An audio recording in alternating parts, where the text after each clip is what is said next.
Hello students, today we are going to start our next chapter जिसका name है conservation of plants and animals. बेटे इस chapter के अंदर हम प्लांट और एनिमल्स की कंजर्वेशन के बारे में पढ़ने वाले हैं कि कैसे हम उनको कंजर्व करते हैं, क्यों हम उनको कंजर्व कर रहे हैं। बेटे आपको पता ही है कि जो प्लांट एंड एनिमल है ये हमारे लिए कितने ज़्यादा इंपॉर्टेंट है, क्योंकि हम क्लास 7th में फॉरेस्ट चैप्टर में देख के आ चुके हैं ये सारी चीज़। तो अभी यहाँ पे सोचने की एक बात है कि ऐसा क्या हुआ कि हमें इनको कंजर्व करना पड़ रहा है।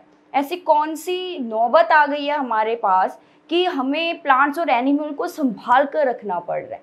ठीक है ना, ऐसे बहुत सारी चीज़ें हम संभाल कर रखते हैं, वो सारी चीज़ें जो बहुत प्रेशियस होती हैं हमारे लिए, ठीक है ना, तो उनको तो हम संभाल लेते हैं। लेकिन जो प्लांट और एनिमल्स हैं बेटे ये भी बहुत ज़्यादा प्रेशियस है हमारे लिए, क्योंकि प्लांट्स से तो हम देखो कितना कुछ लेते हैं, ऐसे एनिमल्स भी उतना ही कंट्रीब्यूट करते हैं जितना प्लांट्स करते हैं। तो ऑल जो एनिमल्स हैं एंड प्लांट्स हैं, ठीक है, ये एक दूसरे पे क्या होते हैं, इंटरडिपेंडेंट होते हैं। तो सभी को क्या करना है, हमें कंजर्व करना है। अगर प्लांट्स नहीं होंगे, एनिमल्स नहीं होंगे तो ह्यूमंस का सर्वाइवल भी नहीं होगा।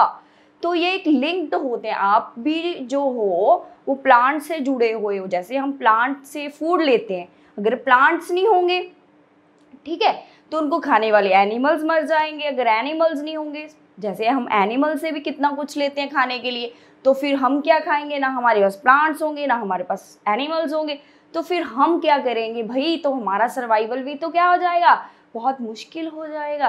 तो आपको ये चीज़ें पता ही हैं, तो मैं थोड़ा सा तभी बता रही हूँ ताकि थोड़ा हमें लगे कि भाई क्यों हम इनको कंजर्व करते हैं। फॉरेस्ट चैप्टर में बेटे हम पढ़ा था कि जो फॉरेस्ट हैं हमें कितनी सारी चीज़ें प्रोवाइड करते हैं, हमारा जो क्लाइमेट है उसको भी ठीक रखते हैं, हमारा इन्वायरमेंट का बैलेंस रखते हैं, ठीक है। तो वो ग्रीन लंग्स हैं, ऐसे हमें उनसे वुड भी मिलती है, तो बहुत सारे यूजेस हैं। तो चलिए अब हम देखें कि इस चैप्टर में कौन कौन से टॉपिक हैं। बेटे सबसे पहले हमारे पास जो प्रॉब्लम है वो आ रही है डीफॉरेस्टेशन की। क्यों हम इनको कंजर्व करते हैं, क्योंकि हो रहा है बहुत ज़्यादा डीफॉरेस्टेशन। डीफॉरेस्टेशन क्या है, डीफॉरेस्टेशन पता ही है कि जो फॉरेस्ट है उनको काट दिया जाता है, ठीक है, फॉरेस्ट को काट दिया जाता है और वहाँ पे जो लैंड क्लियर हो जाती है और उस लैंड को फिर अदर पर्पसेस के लिए यूज किया जाता है, तो इस चीज को डीफॉरेस्टेशन बोल देते हैं। तो क्या है डीफॉरेस्टेशन, क्लियरिंग ऑफ फॉरेस्ट। भी फॉरेस्ट को क्लियर कर देते हैं, क्लियरिंग ऑफ फॉरेस्ट, और इसको हम लिख सकते हैं कटिंग। सीधा अगर हम इसको देखें तो कटिंग है ये फॉरेस्ट की, cutting of forest and using, ठीक है, लैंड फॉर अदर पर्पसेस। जो वहाँ पे अब लैंड खाली हो चुकी है उसे हम अदर पर्पसेस के लिए यूज़ करते हैं।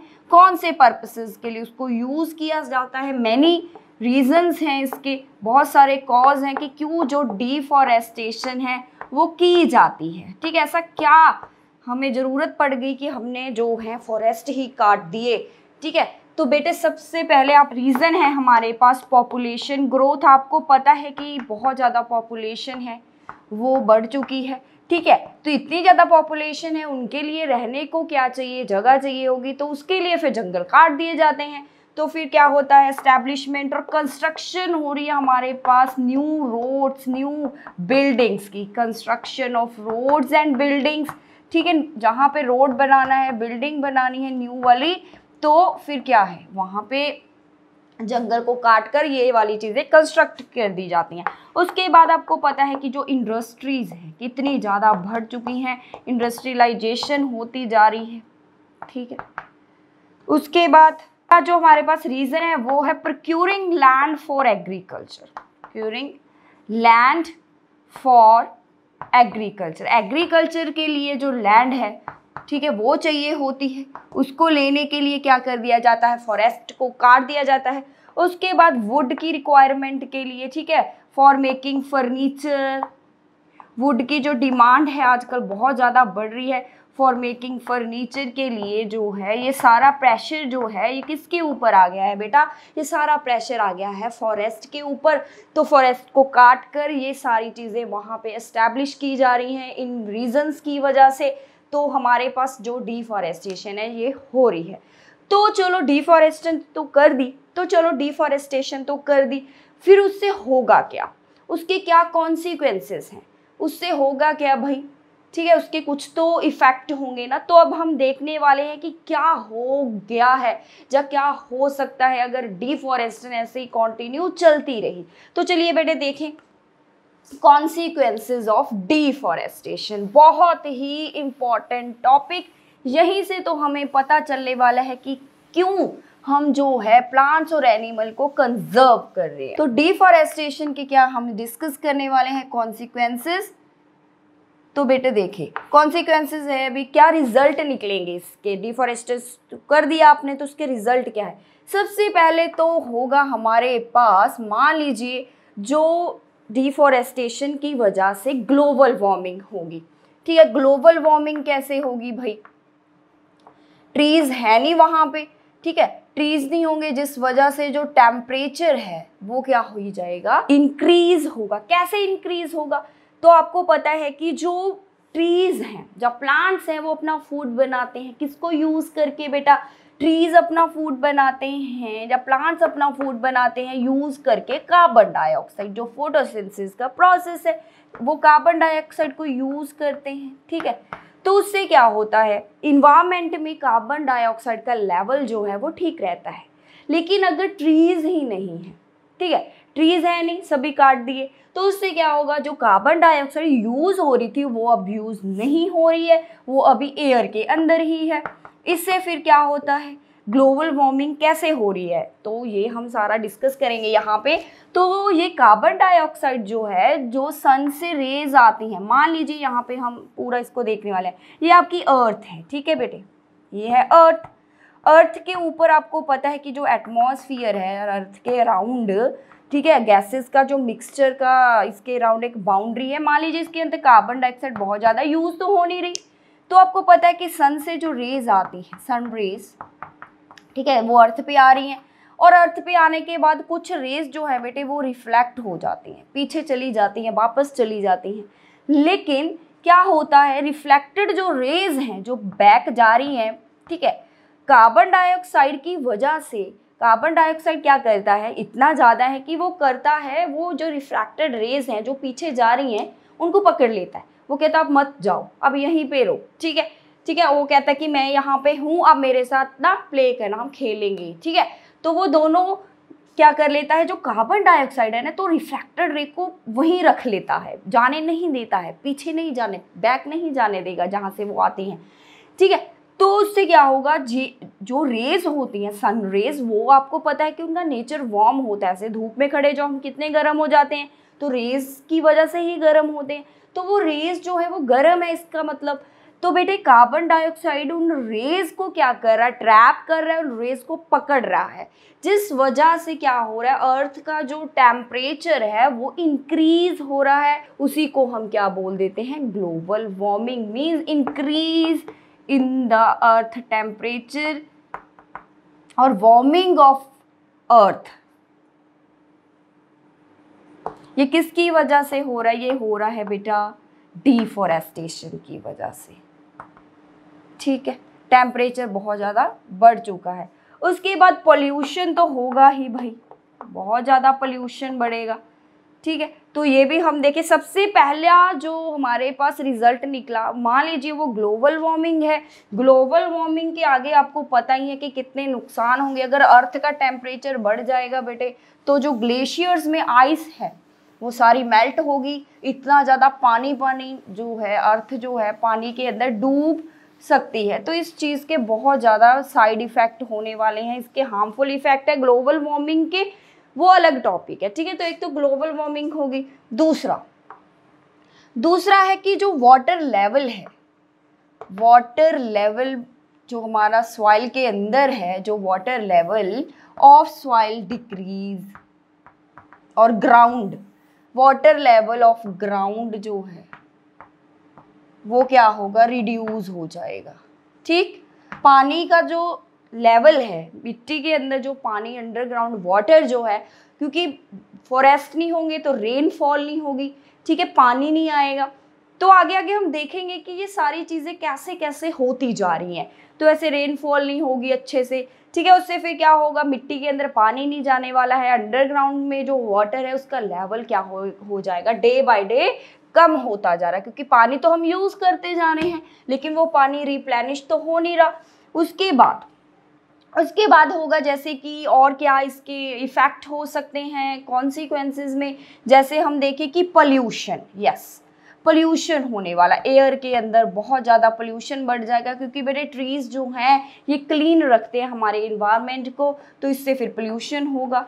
उसके बाद रिड्यूस्ड रेनफॉल होगा, जो रेनफॉल है वो क्या हो जाएगा, कम हो जाएगा, क्योंकि सारा वाटर साइकिल ही क्या है, गड़बड़ हो जाएगा। वाटर साइकिल ही गड़बड़ हो गया क्योंकि बहुत ज़्यादा टेम्परेचर है, इवेपोरेशन बहुत ज़्यादा होगी, पानी जो मिट्टी के अंदर सारा पानी ऊपर चला जाएगा गर्मी की वजह से, उससे फिर क्या होगा, ड्रॉट कंडीशंस बन जाएंगी, ठीक है, सूखा पड़ जाएगा, बारिश तो अच्छे से हो नहीं रही, ठीक है, क्योंकि पूरा वाटर साइकिल ही डिस्टर्ब हो गया। जो आगे अच्छा एक पैटर्न बना हुआ है रेन का, बार बार रेन होती है एक रेगुलर इंटरवल्स के बाद, वो सारा ही सिस्टम बिगड़ जाएगा, ठीक है। उससे क्या होगा, फिर रेन कभी हुई कभी नहीं हुई, ड्रॉट कंडीशंस बन जाएंगे, सूखा पड़ जाएगा, तो क्योंकि इवेपोरेशन गर्मी बहुत ज़्यादा हो जाएगी, मिट्टी पूरी सूख जाएगी।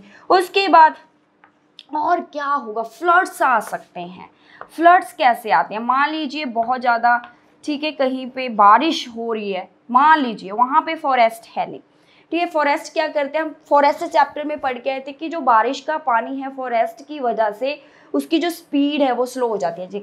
मान लीजिए यहाँ पे कोई बहुत सारे ट्रीज़ लगे हैं, ऊपर से भी जो बारिश का पानी है बड़ी स्लोली नीचे गिरेगा ट्रीज़ की वजह से, जिससे वो जो हमारा बेड है फॉरेस्ट का जो फ्लोर है वहाँ पे आप देखते हो कि बहुत सारे लीफ गिरे होते हैं, एक पूरा बेड बना होता है स्पॉन्ज, वो पानी धीरे धीरे आराम से अंदर जाता है और मिट्टी उसको आराम से क्या कर लेती है, एब्जॉर्ब करती है, जिससे वाटर लेवल ठीक रहता है। लेकिन वहाँ पे फॉरेस्ट है ही नहीं, ठीक है, फॉरेस्ट है नहीं, पानी गिरा, ठीक है, ऐसे पानी आया, रेन का पानी गिरा, फटाफट से वो फ्लो कर गया क्योंकि खाली थी लैंड, फ्लो कर गया वाटर, तो फ्लड जैसी कंडीशंस बन जाएंगी। तो फॉरेस्ट की वजह से पानी की जो स्पीड है वो भी डाउन होती है, कम होती है, क्योंकि बीच में ट्रीज आते हैं तो उतनी स्पीड से पानी नहीं आगे बढ़ पाता है, तो फ्लड की कंडीशंस बन जाती हैं। उसके बाद अगर फ्लड आएगा बेटे तो सॉइल इरोजन होगा। सॉइल इरोजन क्या होता है बेटा, सॉइल इरोजन होता है जो मिट्टी की ऊपर वाली टॉप लेयर होती है, मिट्टी की जो ऊपर वाली लेयर होती है ना, वो पानी के साथ बह जाती है, तो नीचे से हार्ड मिट्टी निकल आती है, रॉक्स निकल आती हैं, जो नीचे की अंडर जो ऊपर टॉप लेयर जो होती है बहुत फर्टाइल होते हैं, जिसके अंदर हम ट्रीज लगाते हैं, है ना, उसके अंदर बहुत ज़्यादा ह्यूमस होता है, वो बहुत ज़्यादा फर्टाइल है, न्यूट्रिएंट्स होते हैं उसके अंदर। लेकिन फ्लड्स की वजह से, या हैवी रेन्स की वजह से, वो पूरा ही मिट्टी को बहा ले जाता है, मिट्टी वहाँ से ऊपर वाली जो ह्यूमस वाली मिट्टी थी, ठीक है, जिसके अंदर हम प्लांट्स लगाते थे, वो सारी बह गई।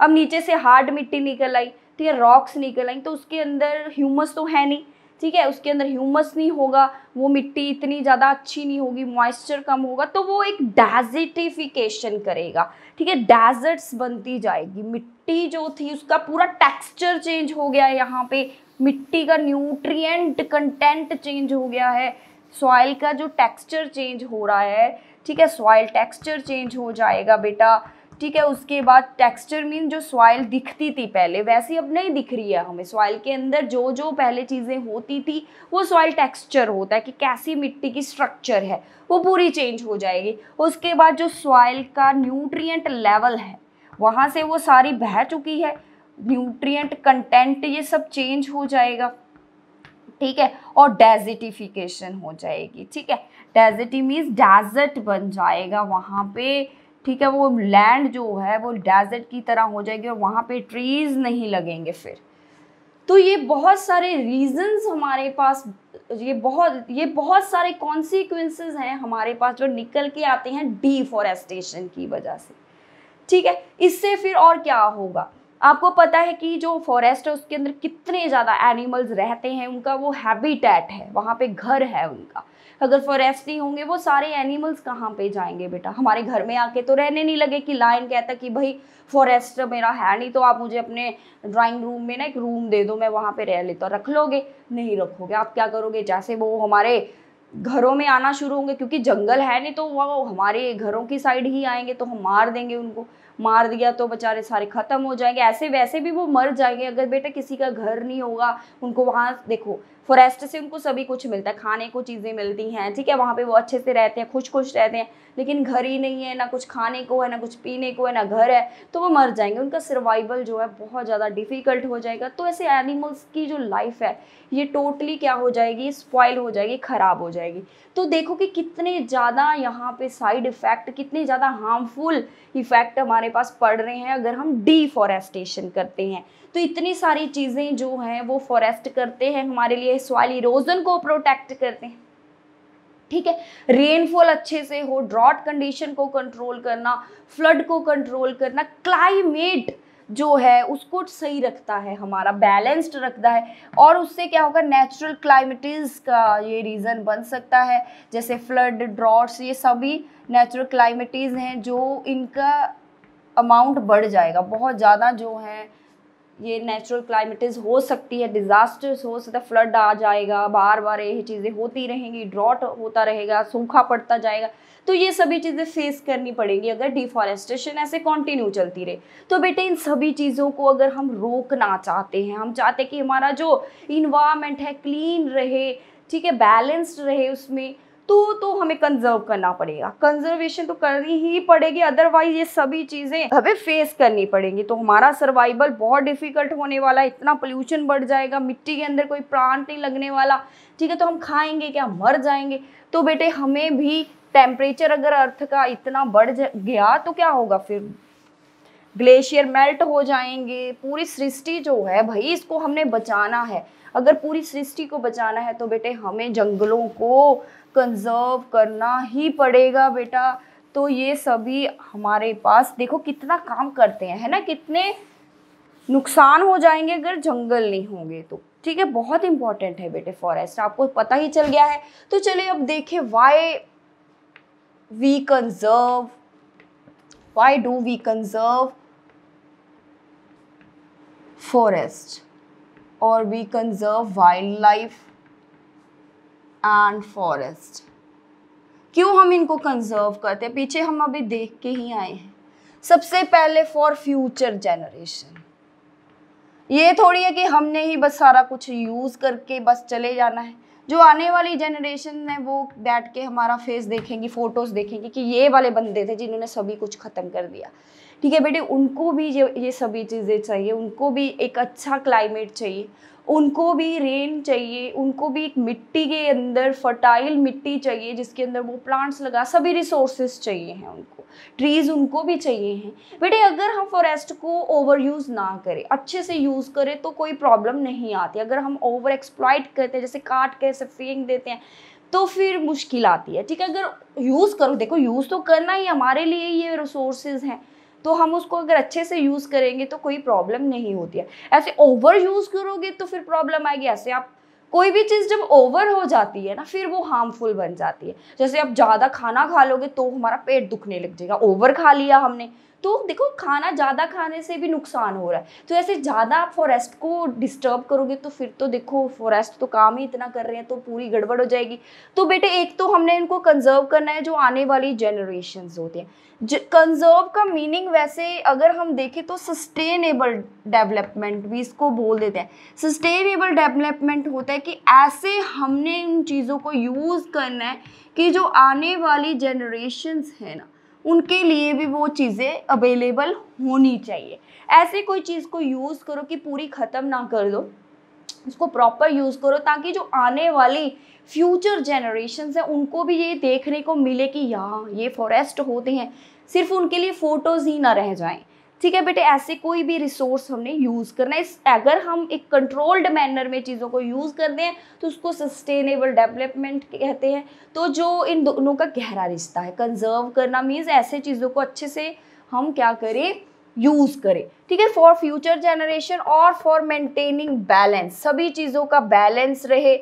इस वजह से हम क्या करते हैं, फॉर मेंटेन द बैलेंस। किस चीज़ का बैलेंस, सभी चीज़ों का बैलेंस इन्वायरमेंट में जो डिस्टर्ब हो रहा है ड्यू टू डिफॉरेस्टेशन। ठीक है, इन चीज़ों को मेंटेन करने के लिए प्लांट्स यहाँ पे अच्छे से रहें, फिर एनिमल्स अच्छे से रहें, सभी के सर्वाइवल के लिए हमें इन चीज़ों को क्या करना पड़ेगा, कंजर्व करना पड़ेगा। चलिए अब हमारे पास टॉपिक है करते कैसे हैं भाई कंजर्वेशन।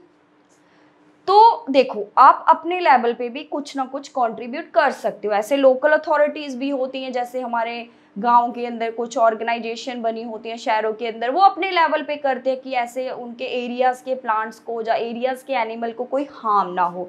ऐसे आप भी आप जहाँ पे भी रहते हो, ठीक है, हम भी कुछ लेवल पे क्या करते हैं, कंट्रीब्यूट करते हैं। जैसे हमारे घरों में प्लांट्स हैं, हम उनको बचा के रखते हैं, एनिमल्स को बचा के रखते हैं। ऐसे फिर हमारा गांव का जो पूरा बना होता है पंचायत, वो भी फिर कंजर्व करती है। ऐसे में बड़े बड़े शहरों में बड़ी बड़ी ऑर्गेनाइजेशन आ जाती है, ऐसे फिर इंटरनेशनल लेवल पे आ जाती है। तो हर एक बंदे का अपने का कॉन्ट्रीब्यूशन होता है यहाँ पे चीज़ों को कंजर्व करने का। लेकिन अब यहाँ पे हम जो देखने वाले हैं वो है कि जो हाई लेवल पे, इंटरनेशनल लेवल पे क्या हो रहा है।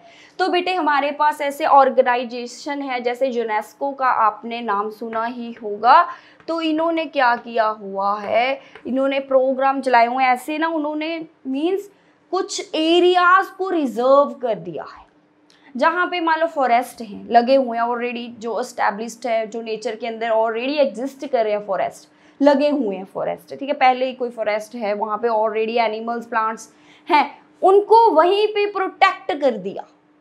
उन एरियाज को इन ऑर्गेनाइजेशन ने रिकॉग्नाइज किया कि कहाँ पे जंगल है, रिकॉग्नाइज करके उनको फिर रिजर्व कर दिया, उनको ऐसे संभाल लिया। तो वो कैसे करते हैं, तो बेटे उन्होंने फिर बहुत सारे डिफरेंट प्रोटेक्टेड एरियाज बनाने हैं। हमारे पास बने हैं प्रोटेक्टेड एरियाज। कौन कौन से प्रोटेक्टेड एरियाज है बेटे हमारे पास 3 प्रोटेक्टेड एरियाज है। एक है बायोस्फीयर रिजर्व, हम सभी को यहाँ पे देखने वाले हैं, बायोस्फीयर रिजर्व है। नेक्स्ट नेशनल पार्क है बेटा।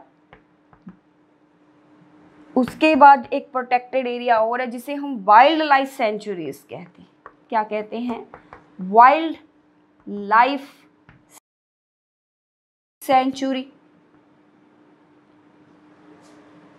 ठीक है, तो ये है क्या चीज, बायोस्फीयर रिजर्व क्या है, नेशनल पार्क क्या है, वाइल्ड लाइफ सेंचुरी क्या है, ये सभी प्रोटेक्टेड एरिया हैं। ठीक है, जो वहीं पे जहाँ पे वो ऑलरेडी जंगल है वहीं पे उनको क्या करते हैं, प्रोटेक्ट कर देते हैं। ऐसे एरिया मींस गवर्नमेंट अपने अंडर ले लेती है या कुछ प्राइवेट ऑर्गेनाइजेशन को इसका काम दिया जाता है। तो ये कैसे कैसे होता है, चलिए हम इसको डिटेल में देखते हैं बेटा। तो सबसे पहले हम बात करेंगे वाइल्ड लाइफ सेंचुरी।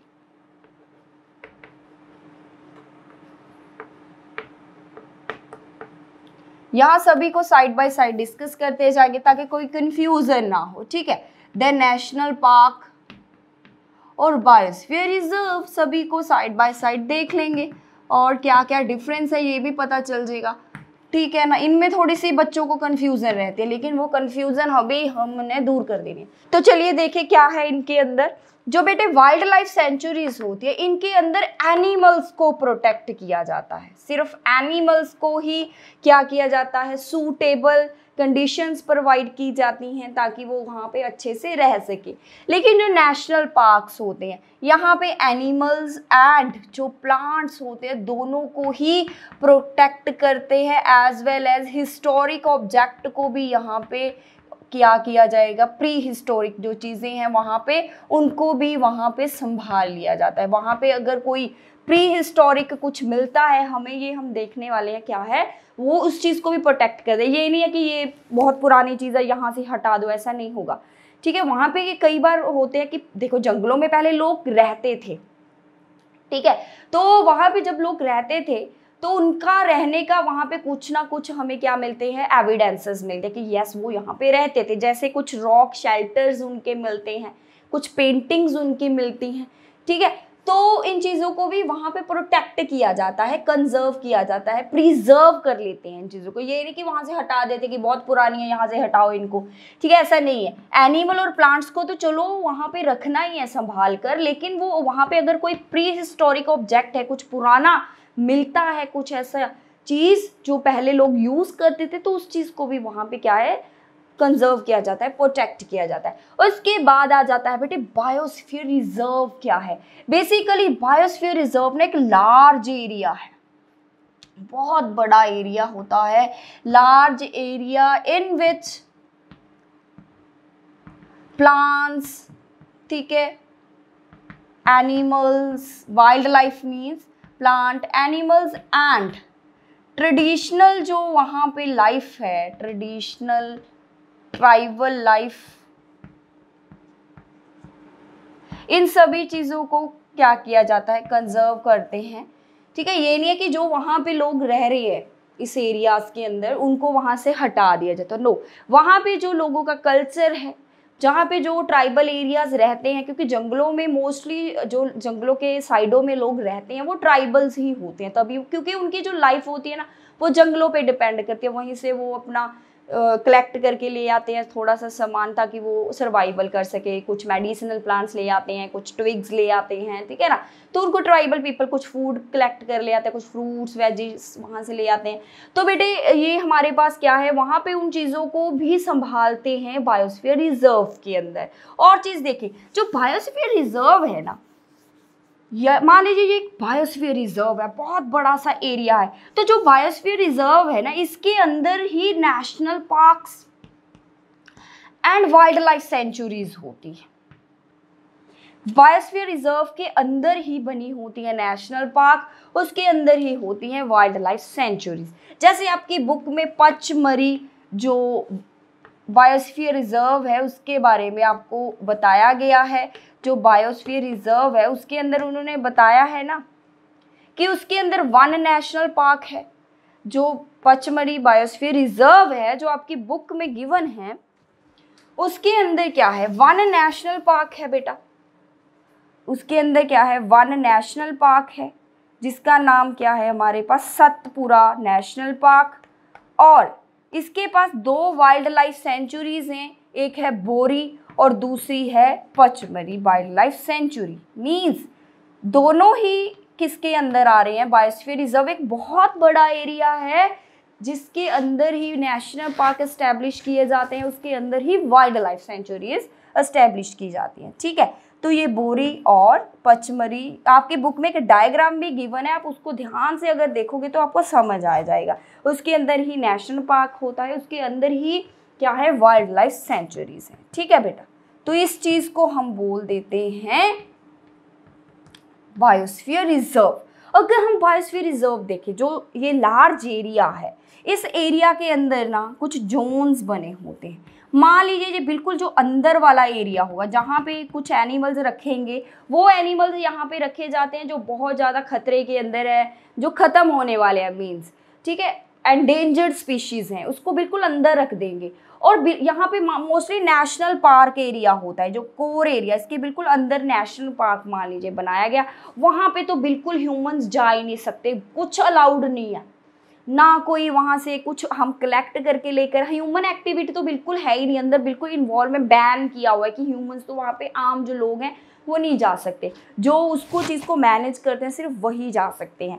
ऐसे ये नहीं है कि आपका मन करे कि मैंने ना अंदर तक जाना, मुझे जाने दो नेशनल पार्क में, तो आपको नहीं जाने देंगे। वहाँ पे एंडेंजर्ड स्पीशीज़ को रखा जाता है बेटे, जो स्पीशीज़ क्या है एक्सटिंक्शन के बिल्कुल पास हैं, ख़त्म होने वाले हैं, कगार पे आ गई हैं कि अब वो कभी भी ख़त्म हो सकती हैं, तो बेटे वहाँ पे उनको रखते हैं। और यहाँ पे जो नेशनल पार्क है दैट्स मीन वहाँ पे जो ह्यूमन क्या होते हैं, ह्यूमंस नॉट अलाउड, यहाँ पे ह्यूमंस बिल्कुल भी अलाउड नहीं होंगे, कोई पोचिंग हंटिंग कुछ भी नहीं कर सकते, कुछ कोई रिसर्च वगैरह के लिए जा सकते हैं, अदरवाइज ऐसे कोई हमने वैसे एक्टिविटी करनी है, कुछ आपने फायरवुड कलेक्ट करनी है, मेडिसिनल प्लांट लेके आने हैं, कुछ भी नहीं आप जा सकते अंदर। ठीक है, उसके बाद ये वाला एरिया है, यहाँ पे वाइल्ड लाइफ सेंचुरीज होती है। बेसिकली इस एरियाज के अंदर ह्यूमन एक्टिविटी क्या होती है, अलाउड होती है वाइल्ड लाइफ सेंचुरी में। और यहाँ से जो हम जो वहाँ पे, क्योंकि जो आसपास रहने वाले लोग हैं वही जाएंगे, ठीक है ना, उसके अंदर आप भी जा सकते हो, कोई प्रॉब्लम नहीं है। ठीक है, वहाँ से जो ह्यूमन एक्टिविटी है यहाँ पे अलाउड होती है, लेकिन छोटी छोटी सी एक्टिविटीज़ वहाँ पे कर सकते हो। कैसी एक्टिविटीज़, अलाउड होते हैं, ह्यूमंस वहाँ पे जा सकते हैं। जैसे कोई रिसर्च करनी है किसी ने, ठीक है, एनिमल्स पे जैसे रिसर्च करते हैं, या फिर कुछ एजुकेशनल, किसी बच्चों को कोई एजुकेशनल, जैसे आप घूमने जाते हो, विजिट करने जाते हो, है ना, उस पर्पसेस के लिए विजिट करते हैं कुछ लोग। उसके बाद कलेक्शन करने, जो वहाँ पे लोग रहते हैं कलेक्ट कर सकते हैं, कलेक्टिंग फॉरेस्ट मटेरियल, कुछ ट्विग्स वहाँ से लेकर आनी है, ठीक है, कुछ लकड़ियाँ जा गिरी हुई नीचे, फ्रूट्स, ऐसे कुछ भी उनको चाहिए होता है तो वहाँ से वो लेके आ सकते हैं। और यहाँ पे वो उस लैंड को यूज़ भी कर सकते हैं फॉर कल्टीवेशन, क्योंकि इतनी ज़्यादा लैंड है वहाँ पे, तो उसको वो लोग यूज़ कर सकते हैं। जो आसपास के लोग हैं उनको थोड़ा सा अलाउड कर देते हैं कि ठीक है आप वहाँ पे बहुत ज़्यादा हाई लेवल पे नहीं, थोड़ा सा अगर आपको करना है तो कर लो, लेकिन विदाउट हार्मिंग द एनिमल्स, ठीक है, क्योंकि वहाँ पे एनिमल्स को ही प्रोटेक्ट कर रहे हैं वो, तो एनिमल्स को कुछ भी नहीं करना उन्होंने, एनिमल्स को नहीं डिस्टर्ब करना बिल्कुल भी। वैसे आप करना है कुछ लेके जाने हैं ट्विग्स ले जाओ, लेकिन अगर वहाँ पे कोई हिरन घूम रहा है तो उसको नहीं कुछ बोलना आपने, वो उसको ऐसे नहीं बोलना कि आप इसको मारना नहीं है, उसको कुछ नहीं, डिस्टर्ब नहीं करना हमने उसको, ठीक है। तो ऐसे उनको लोगों को बताया जाता है कि अगर किसी ने नुकसान किया फिर आपको ले जाएंगे पकड़कर पुलिस वाले और फिर पुनिश करेंगे, ठीक है। बस ह्यूमन एक्टिविटी अलाउड है, ये नहीं कि वो हंटिंग कर दे, पोचिंग कर दे। हंटिंग और पोचिंग में क्या डिफरेंस होता है? हंटिंग होती है लीगल, ठीक है, जैसे मतलब लीगल एक्टिविटी है कि आपको मतलब अलाउड किया गया है कि आप हंटिंग कर सकते हो। पोचिंग होता है इलीगल, चोरी चोरी से एनिमल्स को मारना पकड़ना, वो होती है पोचिंग, ठीक है। तो ये दोनों वैसे सेम ही होते हैं, एनिमल्स को ही हार्म कर रहे हैं, लेकिन हंटिंग क्या हो जाती है, लीगल आ जाती है चीज़, और जो पोचिंग है वो इलीगल है। तो बेटे ये हमारे पास है wild life sanctuary and national park का। अभी और देखे क्या होता है, तो यहाँ पे पता चल गया एनिमल्स हैं, यहाँ पे एनिमल और प्लांट है, यहाँ पे प्री हिस्टोरिक और चीज़ों को भी प्रिजर्व करते हैं। जैसे कि जो सतपुरा नेशनल पार्क की अगर हम बात करें, जो पचमरी बायोस्फीयर रिजर्व में, यहाँ पे 55 जो हैं वो रॉक शेल्टर मिले हैं, और उसके अंदर कुछ पेंटिंग्स मिली हुई हैं, जिसके अंदर हंटिंग की पेंटिंग्स, डांसिंग की, म्यूजिक इंस्ट्रूमेंट की पेंटिंग्स। वहाँ से फिर पता चलता है कि वहाँ पे कैसे लोग रहते थे, प्री हिस्टोरिक चीज़ें हैं वो, वहाँ से जो प्रीमिटिव लोगों की लाइफ का कुछ आइडिया मिलता है। तो इन चीज़ों को भी वहाँ पे क्या है, अच्छे से कंजर्व करके रखा है, प्रिजर्व करके रखा, आप देख सकते हो जाकर, ठीक है। ये नहीं कि वहाँ से वो चीज़ें हटा दी गई हैं, सभी को वहाँ पे वैसे ही रख दिया है जैसे वो चीज़ें थी, ठीक है, मीन्स प्रोटेक्ट कर दिया। बाकी सब वैसा ही चलता है, वहाँ पे फ्रीली जो है फ्री घूम सकते हैं इस एरिया के अंदर जो एनिमल्स हैं, कोई भी टेंशन नहीं है, क्योंकि उस वहाँ पे किसी ने डिस्टर्ब तो करना नहीं, कहीं पे आए कहीं पे जाएं, कोई चक्कर नहीं है, आराम से घूम सकते हैं इस एरियाज के अंदर। तो बेटा ये है हमारे पास wildlife sanctuary, national park और बायोस्फीयर रिजर्व के बारे में। अभी जो पचमरी बायोस्फीयर रिजर्व की हम बात करें, जो आपकी बुक में गिवन है, ठीक है, उसके अंदर कैसे कैसे एनिमल्स हैं, कैसे कैसे प्लांट्स हैं, वो हम देखने वाले हैं। मीन्स फ्लोरा एंड फोना की बात करेंगे। फ्लोरा वर्ड होता है फॉर द प्लांट्स, किसी एरिया के अंदर जो प्लांट्स है उसे हम क्या बोल देते हैं, फ्लोरा। फोना होता है उस एरिया के एनिमल्स, ठीक है।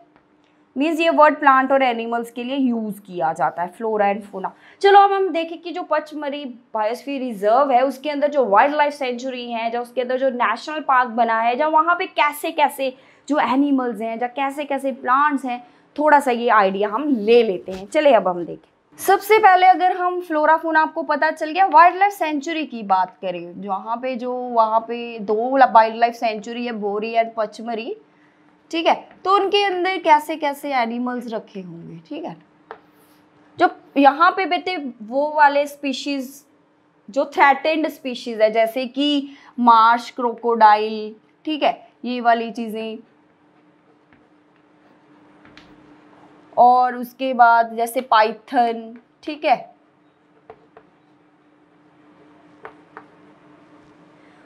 देन हमारे पास आ गया रिनोसिरोस,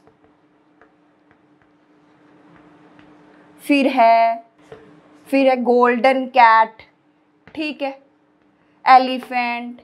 तो ऐसे और भी बहुत सारे हैं जो आपकी बुक में गिवन है, ये आप देख सकते हो। ये सभी जो थ्रेटेंड स्पीशीज है उनको वहाँ पे प्रोटेक्ट किया जा रहा है, जो पचमरी बायोस्फीयर रिजर्व सेंचुरीज है। उसके बाद यहाँ पे जो कॉमन है इस रिजर्व के अंदर ट्रीज, जो फूना वहाँ पे कॉमन है वो कौन सा फूना है, जैसे साल है बेटा, टीक है, ठीक है, बहुत ज़्यादा यहाँ पे मिल जाते हैं ये वाले ट्रीज, साल, टीक, मैंगो, जामुन, फर्न्स, ठीक है, ये वाली चीज़ें वहाँ पे आपको देखने को मिलेंगी। अगर हम फ्लोरा की बात करें, सॉरी फ्लोरा मीन्स प्लांट्स हैं ये सारे, ठीक है, ये प्लांट्स हैं सारे। तो उसके बाद अगर फूना देखें तो कौन से एनिमल्स वहाँ पे मिलते हैं, जैसे चिंकारा है, ठीक है, चीतल है, लियोपैड है, वाइल्ड डॉग, ठीक है, ये सभी नेम्स आपकी बुक में गिवन है, बार्किंग डियर, तो ऐसे कुछ वहाँ पे हमें मिल रहे हैं फूना।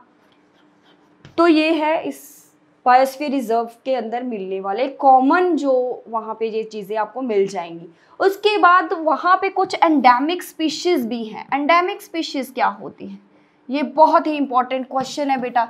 एंडेमिक स्पीशीज़ भी वहाँ पे मिलती हैं। एंडेमिक स्पीशीज़ होती हैं वो प्लांट्स और एनिमल्स जो किसी पर्टिकुलर एरिया में ही मिलते हैं और कहीं पे नहीं मिलते, ठीक है। ये है कि मान लो जो मैंगो का ट्री है वो यूजली हर एक जगह मिल जाता है, लेकिन कुछ ऐसे ट्रीज़ हैं जो वहीं पे ही मिलते हैं और कहीं पे नहीं मिलते। ऐसे बहुत सारे एनिमल्स हैं जैसे कैट, डॉग, ये तो कॉमन है, कहीं पे भी मिल जाते हैं। ऐसे आप कंगारू की बात करें तो कहीं पे थोड़ी ना मिलते हैं, ठीक है ना, किसी पर्टिकुलर एरिया में ही वो एनिमल्स मिलेंगे। तो उन सभी स्पीशीज़ को जो किसी पर्टिकुलर एरिया में ही देखने को मिलेंगी, ऐसे नहीं कि खुले में कहीं पे भी देख लो उनको, हर एक जगह नहीं होते हैं वो, तो उन स्पीशीज़ को बोलते हैं हम एंडेमिक स्पीशीज़, ठीक है। The species of animals and plants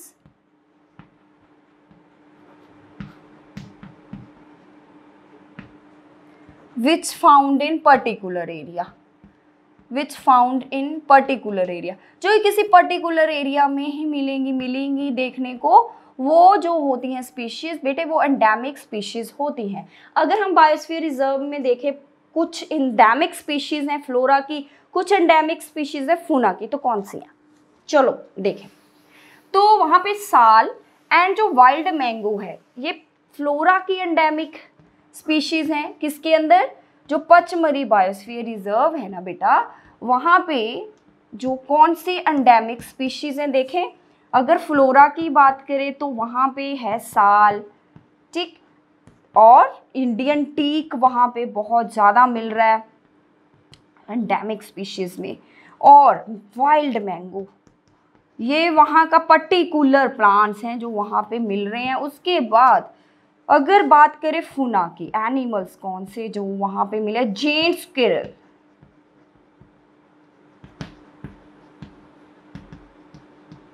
flying भी है स्क्विरल, ठीक है।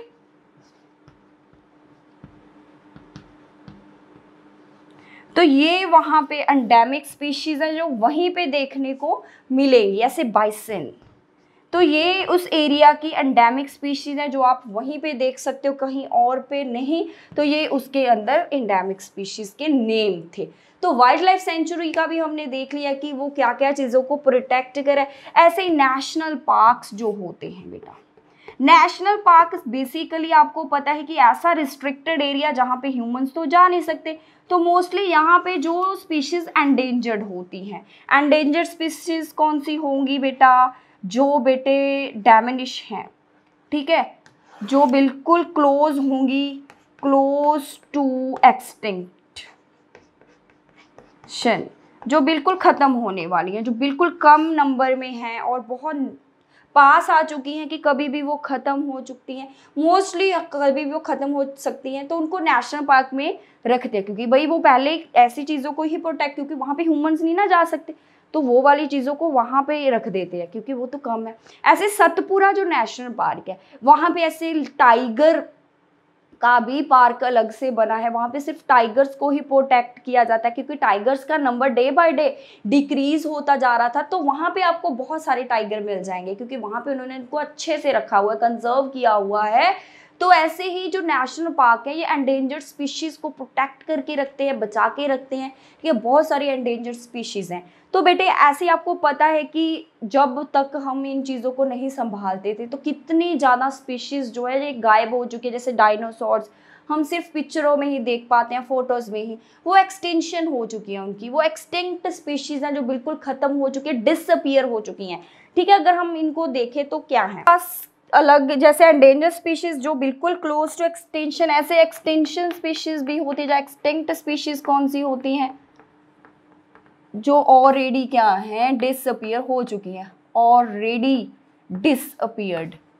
ठीक है, वो अब ख़त्म हो चुकी है, अब हमें वो देखने को नहीं मिल रही है, जैसे डायनासोर्स। ठीक है ना, ये सारी क्या है, एक्सटिंक्ट स्पीशीज़ है। तो उसके बाद एंडेंजर्ड भी पता चल गया। इसके बाद एक और होती हैं वल्नरेबल। ये कौन सी होती हैं बेटे? जो पहले ही रेयर होती हैं, रेयर होती हैं जो स्पीशीज़, ठीक है, बहुत कम है, पहले ही हमारी अर्थ पे उनका नंबर कम है क्योंकि कहीं कहीं पे भी वो मिलती हैं, तो उनको हम बोल देते हैं वल्नरेबल स्पीशीज़। जो रेयर है और इतना नंबर ऑलरेडी कम है तो उनको तो प्रिजर्व करना, कंजर्व करना हमारी ड्यूटी बन जाती है। ठीक है, तो वो कभी भी एंडेंजर्ड हो सकती हैं या एक्सटिंक्ट हो सकती है अगर हम उनको क्या करेंगे, बिल्कुल संभालेंगे नहीं। तो ऐसे ही हमारे पास डिफरेंट स्पीशीज़ थी, एंडेमिक, ठीक है, extinct, endangered species, vulnerable species. तो ये स्पीशीज़ क्या है भाई? ये स्पीशीज़ मैम आप बोली जा रहे हो तो है क्या चीज़? ठीक है, ये भी हम देखेंगे। तो अभी हम स्पीशीज़ ही देख लेते हैं कि इतने टाइम से ये स्पीशीज़ का हमारे पास चल रहा है टॉपिक। तो स्पीशीज़ क्या है बेटा? स्पीशीज़ होती है, जैसे हमारी एक स्पीशीज़ है ह्यूमन, जो हमारे जैसे दिखते हों, खाते हों, जिनका पूरा बॉडी सिस्टम हमारे जैसा, वो स्पीशीज़ के अंदर आ जाते हैं। ऐसे डॉग्स हैं, डॉग हमसे डिफरेंट है ना भाई, देखने में भी डिफरेंट है, उनका खाना पीना बिल्कुल अलग है, रहना सहना बिल्कुल अलग है, तो उनकी एक अलग स्पीशीज़ बन गई। ये नहीं कि हम दोनों ही एक स्पीशीज़ के अंदर, हमारी ह्यूमन की अलग स्पीशीज़ है, डॉग्स की अलग है, कैट की अलग है, लायंस की अलग स्पीशीज़ है। ऐसे हर एक की अपनी एक स्पीशीज़ होती है। स्पीशीज़ होती है कि उन जैसे ही जो एनिमल्स या उन जैसे ही ऑर्गेनिजम्स, ठीक है, और जो आपस में इंटरब्रीड कर सकते हैं, मीन्स आपस में ही वो क्या कर सकते हैं, वो अपने जैसे ही और ऑर्गेनिजम्स के साथ मिलकर रिप्रोडक्शन कर सकें। ठीक है, कैट है तो कैट से मिलकर ही वो आगे बर्थ देगी कैट को। ठीक है, तो ऐसे ही जो इंटरब्रीड, उनका आपस में ही इंटरब्रीडिंग होगा। ठीक है, आपस में ही वो रिप्रोडक्शन कर सकते हैं, तो इसे हम स्पीशीज बोल देते हैं। अगर हम इसको डिफाइन करें तो कैसे करेंगे? ठीक है, एक ग्रुप ऑफ, अगर हम देखें तो ग्रुप ऑफ पॉपुलेशन, स्पीशीज को हम अगर देखें तो क्या है, एक ग्रुप ऑफ पॉपुलेशन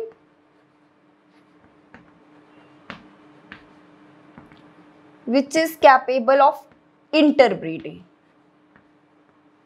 जो इंटरब्रीड कर सकते हैं, आपस में ही उनकी इंटरब्रीडिंग होगी, किसी और के साथ वो रिप्रोडक्शन नहीं कर सकते।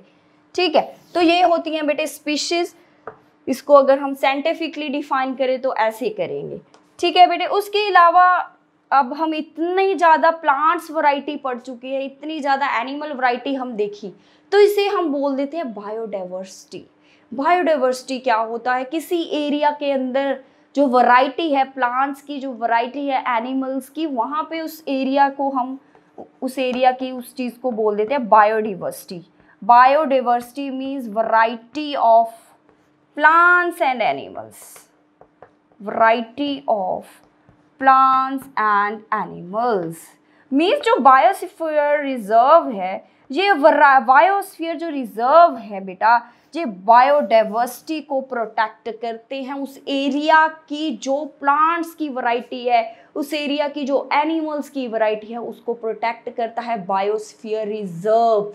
तो बायोस्फीयर रिजर्व के ऊपर कितनी रिस्पॉन्सिबिलिटी है, ठीक है ना। तो बायोस्फीयर रिजर्व के हम पहले जोन्स देख रहे थे।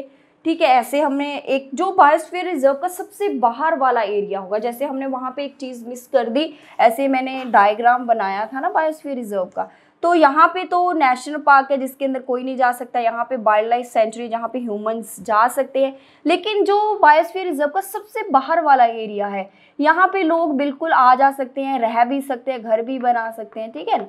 लेकिन जो बायोस्फीयर रिजर्व है, इन लोगों को भी क्या करेगा, एक उनकी जो बेसिक नीड है उसका भी ध्यान रखेंगे। ठीक है, उनको भी वो साथ साथ क्या करेंगे, कंजर्व करते रहेंगे, उनकी चीज़ों का भी ख्याल रखा जाएगा। ये नहीं है कि उनको कहीं पे आने जाने नहीं देंगे, तो वहाँ पे वो उनको यहाँ पे ज़्यादा एनिमल्स प्लांट्स वगैरह ज़्यादा देखने को नहीं मिलेंगे इस एरियाज़ के अंदर, क्योंकि ये बिल्कुल उसकी बाहर वाली बाउंड्री आ जाएगी। उसके अंदर से फिर शुरू होते हैं, क्योंकि बहुत लार्ज एरिया है, वहाँ पे फॉरेस्ट ऑलरेडी था, तो उसके साथ में जो लोग रहते हैं, ये नहीं कि उनको वहाँ से भगा दिया कि आप जाओ भाई, हमने यहाँ पे ना ये national park wild life sanctuaries बनाई हुई हैं, आप जाओ यहाँ से, यहाँ नहीं बिल्कुल भी रह सकते आप, ऐसा नहीं है। बट जो ऑलरेडी वहाँ पे लोग रहते हैं उनको वहीं पे रहने देते हैं, लेकिन उसके अंदर जो फॉरेस्ट के अंदर ऐसे जोन बना दिए जाते हैं जहाँ पे रिस्ट्रिक्टेड कुछ चीज़ें कर दी जाती हैं, उनको अलाउड करना है नहीं करना है, ये पूरा उन लोगों को फिर बता देते हैं, ठीक है, लोगों को अवेयर कर देते हैं, वहाँ पे जो भी ऑर्गेनाइजेशन इस चीज़ को कंट्रोल कर रही हैं।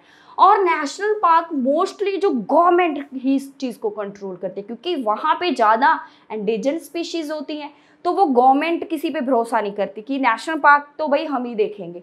बट जो वाइल्ड लाइफ सेंचुरी, इतना बड़ा फॉरेस्ट है, एक अकेली गवर्नमेंट सारा काम थोड़ी ना कर पाएगी, इतना बड़ा फॉरेस्ट है भाई, ये नहीं है कि अकेली इंडिया के लोग ही मिलके कर सकते हैं, ऐसे इंटरनेशनल भी हमें कुछ लोगों की ज़रूरत पड़ती है।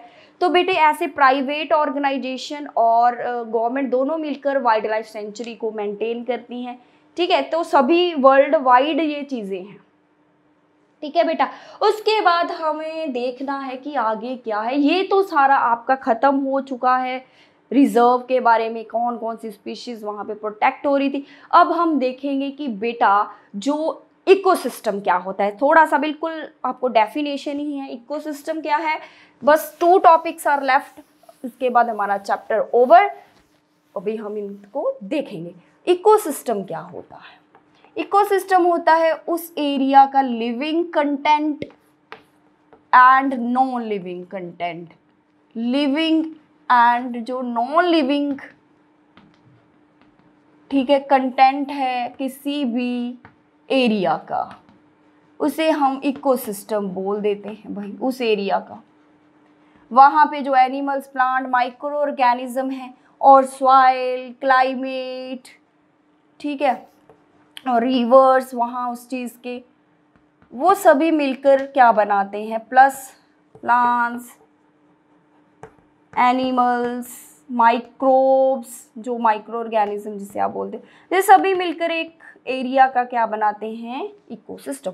मान लीजिए सभी को एक जगह पे रख दो आप, सॉइल है, क्लाइमेट बहुत सुंदर है, रिवर बने हुए हैं, ठीक है ना, ट्रीज़ हैं, बहुत सारे एनिमल्स घूम रहे हैं वहाँ पे, ठीक है, माइक्रोब्स भी हैं, छोटे छोटे दिखते नहीं हैं, तो ये सभी मिलकर ये रिवर जा रहा है, ट्रीज़ लगे हुए हैं, क्लाइमेट बहुत अच्छा है, बादल छाए हुए हैं, ठीक है, तो ये एक इकोसिस्टम बन गया उस एरिया का। ऐसे हर एक जगह का अलग इकोसिस्टम होगा, कहीं पे अलग प्लांट, ट्रीज़, अलग तरह के एनिमल्स, अलग तरह का वहाँ पे लैंडस्केप्स, ठीक है, अलग अलग सभी जगह का इकोसिस्टम होता है। तो ये हो गया इकोसिस्टम। उसके बाद आता है रिसाइकलिंग ऑफ पेपर। तो बेटे आपकी जो नोटबुक है उसको बनाने के लिए बहुत ज़्यादा ट्रीज़ को काटा जाता है। माना जाता है कि 17 जो फुल ट्रीज़ को कट किया जाता है to make 1 ton of paper for the manufacturing. Recycling of paper क्या है?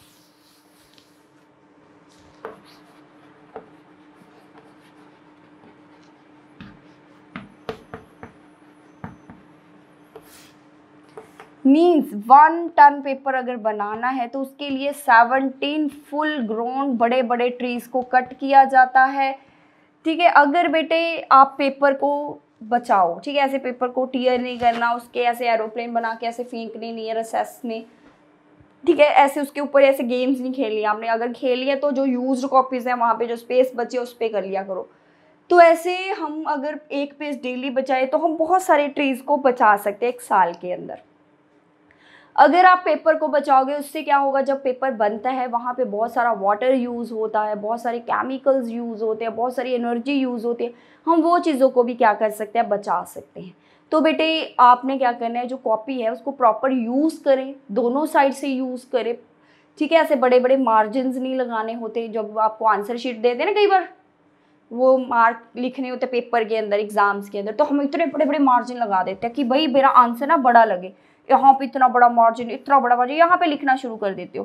तो इतनी सी कम जगह में लिखते हो तो टीचर को तो दिख रहा है कि ये इतनी खाली जगह छोड़िए, ये मुझे फूल बना रहा है, तो बेटे ऐसा मत करो, एक तो आपके नंबर भी काट सकता है टीचर गुस्से में आके, मेरे जैसा अगर हो तो अगर इतना सा मार्जिन लगा देना अपना छोटा सा, ठीक है, छोटा सा मार्जिन लगाओ और आराम से पूरा पेपर यूज़ करो तो कोई टेंशन नहीं। अगर एक लाइन में भी आंसर आ जाएगा कोई प्रॉब्लम नहीं है। ऐसे नहीं सोचना कि 5-6 लाइनों में आंसर दिखाना है, टीचर को बड़ा बड़ा लिख के दिखाना है, ऐसा नहीं है। कुछ बच्चे बड़ा बड़ा लिख देते हैं, लाइनें छोड़ के लिखते हैं कि बड़े बड़े आंसर्स लगे, ऐसे वेस्टेज करते हैं पेपर्स की, ठीक है बेटे। तो ये थोड़ा सा हमने अवेयर होना है इस चीज़ के बारे में। उसके बाद आता है बेटे इस चीज़ का सोल्यूशन क्या है। डिफॉरेस्टेशन पढ़ ली, नुकसान पढ़ लिए, क्या क्या किया जाता है उसको कंजर्व करने के लिए, और क्या कर सकते हैं भाई। डिफॉरेस्टेशन तो हो चुकी है, काट दिए, फिर भी काट दिए, जितना मर्जी प्रोटेक्ट कर दिया, फिर भी लोग नहीं हट रहे हैं भाई। चोरी चोरी से जाके उन्होंने काट ही दिया ट्री, काट ही दिए जंगल, मार दिए एनिमल्स, तो फिर क्या करेंगे, हो गया नुकसान। तो भाई रिफॉरेस्टेशन करो इसको। पेट दुख रहा है, दवाई ले लो जाकर, वही चीज़ है। डिफॉरेस्टेशन कर दी, उसका सोल्यूशन भी रिफॉरेस्टेशन, ठीक है। दोबारा से रीस्टॉकिंग करें, दोबारा से हम प्लांटिंग करें, तो ये सब कर सकते हैं। वैसे तो अगर हम उस लैंड को खाली छोड़ दें, जो रिफॉरेस्टेशन कैसे होती है, अगर उस लैंड को बिल्कुल आप खाली छोड़ दो तो अपने आप वहाँ पे ट्रीज जो हैं वो नेचुरली ग्रो कर जाते हैं, ठीक है। अगर आपको वहाँ पे नहीं लगाने हैं, मान लीजिए वहाँ पे वो लैंड तो यूज़ कर चुके हो, तो कहीं और जाकर क्या करें, प्लांट्स को लगाएं। तो रिफॉरेस्टेशन करना बहुत ज़रूरी है अगर बैलेंस बना के रखना है भाई। रीस्टॉकिंग तो करनी ही पड़ेगी, रीस्टॉकिंग ऑफ द फॉरेस्ट, ठीक है। तो इसको रिफॉरेस्टेशन बोलते हैं। आप प्लांट लगाओ, मोर ट्रीज लगाओ, ठीक है। लोगों को अवेयर करो इस चीज़ों के बारे में, ताकि जो हमारा वैसा बैलेंस बना रहे और सर्वाइवल लोगों का इजी रहे, सभी का इजी रहे, किसी को कोई भी प्रॉब्लम ना आए। स्टूडेंट्स, हमारे 2 टॉपिक्स जो बहुत ही इंपॉर्टेंट है वो हम मिस कर दिए हैं, बीच में स्किप हो गए हैं, तो वो हम देखने वाले कौन से हैं। वो एक है बेटे red data book. Red data book कौन सी बुक होती है? ये बेटे ऐसी बुक है जिसके अंदर रिकॉर्ड रखा जाता है। किसका रिकॉर्ड है? हमारे पास एंडेंजर्ड स्पीशीज़। हर साल जो स्पीशीज़ एंडेंजर्ड हैं उनको इसके अंदर क्या है, उनका नेम लिख दिया जाता है, प्लांट्स का, एनिमल्स का।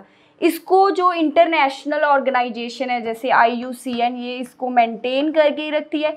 इसके अलावा जो इंडिया है, इसकी एक अपनी भी रेड डाटा बुक है जिसके अंदर जो इंडिया के अंदर प्लांट्स और एनिमल जो हैं एंडेंजर्ड में हैं उनके नेम जो है मेंशन किए जाते हैं। अगर हमें पता चलेगा ना कि कौन से खतरे के अंदर है प्लांट्स एनिमल, तभी हम उनको प्रोटेक्ट करेंगे। अगर हमें पता ही नहीं है तो हम उनको कैसे कंजर्व करेंगे, ठीक है। तो ये एक प्रॉपर रिकॉर्ड रखा जाता है। जो रिकॉर्ड किसके अंदर रखा जाता है? एक बुक है जिसको हम रेड डाटा बुक बोल देते हैं।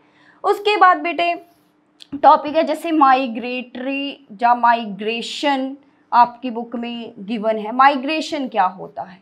माइग्रेशन होता है बेटे मूवमेंट, किसकी? स्पीशीज़ की। मूवमेंट ऑफ स्पीशीज़, कोई भी एनिमल या कोई भी बर्ड्स जो एक जगह से दूसरी जगह पे चले जाते हैं टेम्परेरी बेसिस पे। Movement of species from their natural habitat, जहाँ पे वो पहले रहते हैं, from their natural habitat to other place, कहीं पे अदर प्लेस पे वो चले जाते हैं।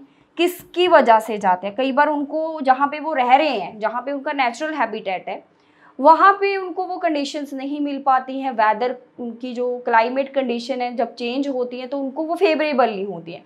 जैसे कि कुछ माइग्रेटरी बर्ड्स होते हैं जिन्होंने जब एग ले करने होते हैं तो वो कहीं और एरियाज़ में चले जाते हैं, क्योंकि उनके एरिया में अगर बहुत ज़्यादा ठंड हो जाती है, फिर वो ऐसे एरिया में माइग्रेट करते हैं जहाँ पे क्या होता है, वेदर गर्म होता है, वार्म होता है। तो उन बर्ड्स को हम माइग्रेटरी बर्ड्स बोल देते हैं। ऐसे बहुत सारे एनिमल हैं जो माइग्रेशन करते हैं, बहुत सारी स्पीशीज़ हैं बेटे जो माइग्रेशन करती हैं। ऐसे फिशेस भी माइग्रेट हो जाती हैं, ठीक है। तो बेटे इस प्रोसेस को, इस फिनोमिना को हम माइग्रेशन बोल देते हैं। मीन्स अपने नेचुरल हैबिटेट को छोड़कर कहीं और चले जाना। जब कंडीशंस फेवरेबल हो जाएंगी इनके हैबिटेट में तो वो दोबारा फिर से वापस आ जाते हैं, ठीक है। ये एक टेम्परेरी बेसिस पे वहाँ पे जाते हैं जब उनको कोई ब्रीडिंग करनी होती है या एग ले करने होते हैं, इसके लिए वो जाते हैं कहीं और, ठीक है। तो ये था बेटे हमारे 2 topics, red data book and migration. I hope you like this video. Thank you so much.